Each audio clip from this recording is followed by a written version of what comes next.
Hello everyone. So আপনারা এখানে কয়েকজন নেতাকে দেখতে পাচ্ছেন। একজন হচ্ছেন হেফাজতে ইসলামের নেতা আল্লামা মুহিবুল্লাহ বাবুনগরী এবং জামাত ইসলামের শীর্ষ ৩ নেতা। এখন কথা হচ্ছে, এই যে আল্লামা মুহিবুল্লাহ বাবুনগরী, উনি ফতুয়া দিয়েছেন জামাত ইসলামকে ভোট দেয়া হারাম, এবং উনি বলেছেন জামাত ইসলাম ইসলামের যতটা ক্ষতি করেছে কাদিয়ানি এবং শিয়ারাও ততটা ক্ষতি করেনি। এখন যাদের ইসলাম সম্পর্কে সামান্য জ্ঞান আছে তারা জানেন যে কাদিয়ানিরা এবং শিয়ারা হচ্ছে অমুসলিম। এক্ষেত্রে একেবারে সুন্নি ঘরানার যত আলেম আছে সবাই একমত, কাদিয়ানি শিয়া এরা হচ্ছে কি অমুসলিম এবং এরা হচ্ছে ইসলামের দুশ্মন। তো আল্লামা মুহিবুল্লাহ বাবুনগরী ফতুয়া দিয়েছেন যে জামাত ইসলাম কাদিয়ানি এবং শিয়াদের থেকেও খারাপ এবং এদেরকে ভোট দেওয়া হারাম। এখন আসেন আল্লামা মুহিবুল্লাহ বাবুনগরী এবং জামাতের এই নেতাদের একটু পরিচয় আমরা জেনে নিই। দেখুন, আল্লামা মুহিবুল্লাহ বাবুনগরী উনি যে একজন আলেম এবং অভিজ্ঞ, অত্যন্ত বিজ্ঞ আলেম, এই ক্ষেত্রে কারো কোনো দ্বিমত নেই।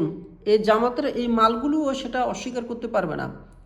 এরাও কিন্তু স্বীকার করতে বাধ্য হবে যে উনি একজন অত্যন্ত অভিজ্ঞ আলেম এবং প্রবীণ আলেম। প্রক্ষান্তরে এদের পেটের ভিতরে কিন্তু ৩টেও কোরআনের আয়াত খুঁজে পাওয়া যাবে না। যদি আপনি বোম মারেন, বোম মারলে তো কি সব কিছু বের হয়ে আসে না? বোম মারলেও এদের পেট থেকে আপনি ৩টে আয়াত বের করতে কষ্ট হবে। ঠিক আছে, এগুলো এক একটা মাল। ঠিক আছে, জেনারেল শিক্ষিত, এটা হচ্ছে ডাক্তার, এটা হচ্ছে ডাক্তার, আর এটা হচ্ছে ভুয়া অধ্যাপক। ঠিক আছে, উনি অধ্যাপক দাবি করেন, তবে ভুয়া, প্রকৃত অধ্যাপক না। এটা হচ্ছে ওই যে কেজি স্কুল, কিন্টার গার্ডেন জাতীয় একটা প্রতিষ্ঠানের হচ্ছে শিক্ষকতা করে, কিন্তু নাম দিয়েছে কি অধ্যাপক। যাই হোক, তো এই যে এখন এখানে যেটা বলতে চাচ্ছি সেটা হচ্ছে উনি একেবারে রিয়েল ইসলামিক আলেম। ঠিক আছে, তো উনার ফতুয়াটাকে, আপনি যদি মুসলিম হয়ে থাকেন, উনার ফতুয়াকে আপনাকে গুরুত্ব দিতে হবে। উনি একেবারে ছোটোবেলা থেকে কাওমি মাদ্রাসায় পড়ালেখা করে ইসলামের ইতিহাস, মাসালা মাসাইল, শরীয়ত এগুলো পড়েই কিন্তু উনি বড় হয়েছেন। বাংলাদেশের এমন কোনো মুফতি নেই যে উনার কাছে গেলে মাথা নত করবে না।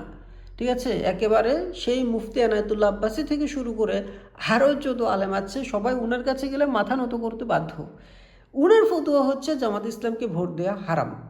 এখন আপনি চিন্তা করেন, হারাম বলেছে এবং জাহান্নামে যাওয়া লাগবে বলেছেন। এখন আপনি চিন্তা করেন, আপনি একটা ভোট দিয়ে কি জাহান্নামে যাবেন? এবং এটা যেন তেন কথা না, উনার মতো একজন আলেমের কথা। ঠিক আছে, এখন আপনি কি এদের কথা মানবেন নাকি উনার কথা মানবেন?